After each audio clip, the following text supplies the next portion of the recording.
So the celebrity I chose to analyze is Lindsay Lohan. So Lindsay Lohan rose to fame as like a young Disney star.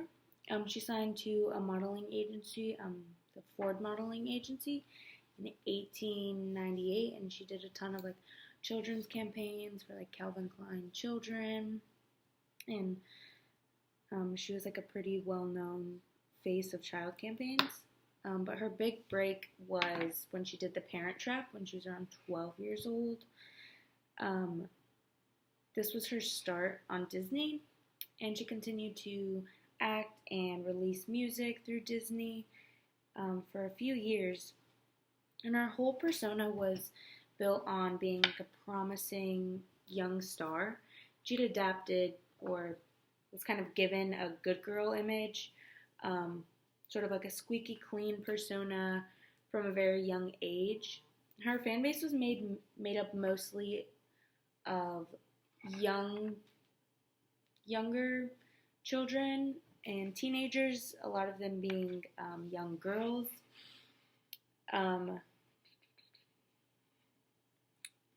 so she was seen as sort of a teen idol for a lot of them. And she wanted to maintain that sweetheart sort of image and apparently turned down the role of Regina George in Mean Girls because she didn't want her young fan base to see her be that mean and was given the sweeter character, Katie. Sherry Lansing from Paramount said that it was not going to work to have her play the villain in the film because she had an audience that would not be open to accepting that role for her. So her fall ultimately started as like a breakaway from being an innocent starlet. She became kind of like a party girl. She was known for hanging out with Paris Hilton. Paris Hilton is a notorious party girl. She started doing a lot of drugs and was arrested, I think, around 20 times between 2007 and 2012.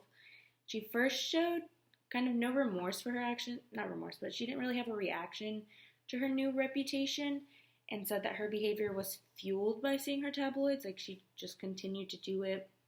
But in 2016, she told People magazine that she was attending AA meetings and wanted to stay clean and focus on her career.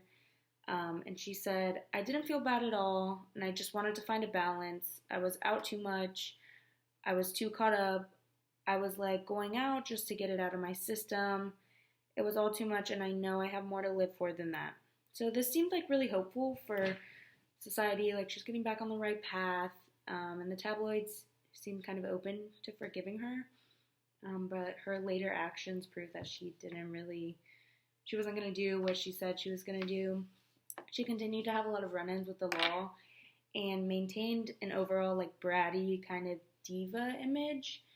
And so she started taking on more roles and started playing more mature roles such as Marilyn Monroe and Elizabeth Taylor. And a lot of people loved it. Some hated it, obviously. But her transition from being like an innocent star to being like a more mature, serious actress wasn't a very smooth transition, so there wasn't a lot of positive feedback for that. She received a lot of backlash for making really controversial comments about the Me Too movement, saying that a lot of powerful women were making themselves seem weak, and just continued to say a lot of controversial things that kept her already bad standing in the media, like not any better.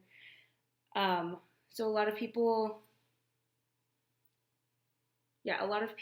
begged Schrader, I think that's how you say it, to not cast Lohan in the Canyons because they thought that ultimately her reputation would be his demise, that she would ruin him. So now she has, her most recent thing is her show about her life in Greece, which is like her beach club show. In a segment, she said that her potential employees needed to fit the Lohan brand, and Vanity Fair said, they pointed out that like nobody knows what her brand is at this point. So ultimately her social contract was violated and has never been forgiven or like cleared by most people.